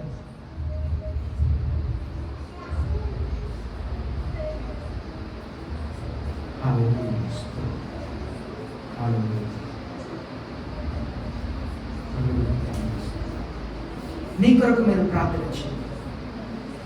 అయ్యా, నా పాపములను క్షమించండి యేసయ్యా. నా కొరకు సిలువలో రక్తం కార్చి మరణించారు, నన్ను క్షమించండి అని అడుగుతా. నా పాపములను క్షమించండి. నా అమ్మ, నాన్న, భర్త, పిల్లలు, అన్న, తమ్ముడు, అక్క, చెల్లి పాపములను క్షమించండి యేసయ్యా. వారు ఏం చేస్తున్నారు తెలియక జీవిస్తున్నారు యేసయ్యా. అయ్యా, వారిని క్షమించండి అని అడుగుతా. నన్ను క్షమించండి ప్రభువా. అడుగుడి మీకు ఇవ్వబడుతుంది యేసయ్య చెప్పారు. క్షమాపణ అడిగే వరకు క్షమాపణ ఇవ్వబడుతుంది. యేసయ్య శిలువ మీద నుండి మనుషుల కొరకు ప్రార్థన చేస్తారు. వీళ్ళు ఏం చేస్తున్నారో తెలియక చేస్తున్నారు, క్షమించండి. స్టెఫెన్ వీళ్ళు రాలేసి చంపుతున్న వాళ్ళని క్షమించమని ప్రార్థన చేశారు. నువ్వు అడుగు. నీ భర్త కొరకు క్షమాపణ అడుగు. నీ భర్త పాపముల కొరకు క్షమాపణ అడుగు. నీ పిల్లల పాపం కొరకు క్షమాపణ అడుగు. నీ తోపుట్లు, నీ బంధువులు, స్నేహితులు పాపముల కొరకు క్షమాపణ అడుగు.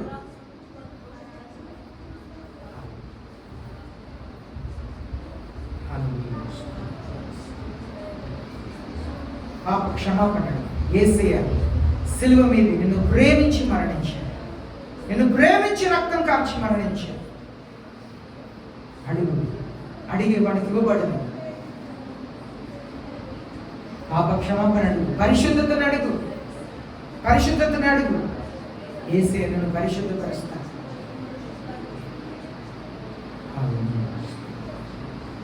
మహాప్రేమ కలిగిన మా పరలోకపు తండ్రి, మీ పరిశుద్ధమైన ఉన్నతమైన నామమును మహిమపరుస్తున్నాం, ఘనపరుస్తున్నాం.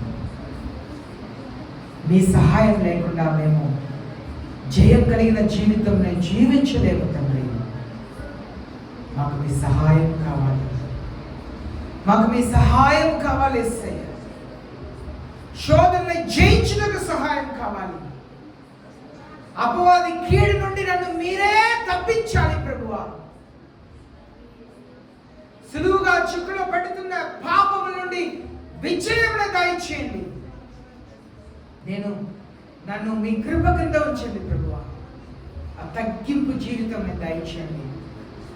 మీ కృపను నాకు దయచేయండి. మీ కృప లేకపోతే నేను శోధనని జయించలేను. మీ కృప లేకపోతే నేను పాపములో పడిపోతాను యేసయ్య. మీ కృప నాకు కావాలి.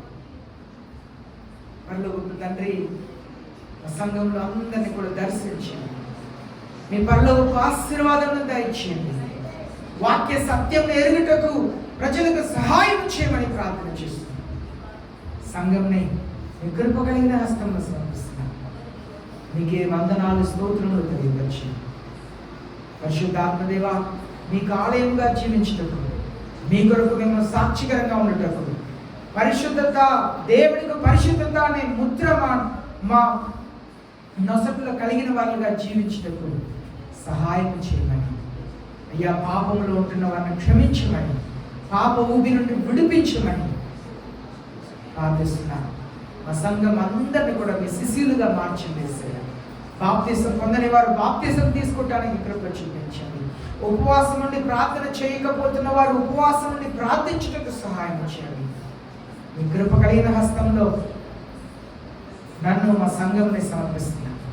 మీకే కృతజ్ఞతలు, వందనాలు తెలియవచ్చు. యేసయ్య నామములో ప్రార్థిస్తున్నాం పరలోక తండ్రి. ఆమేన్. పరలోక తండ్రి అందరిని దీవించుగాక.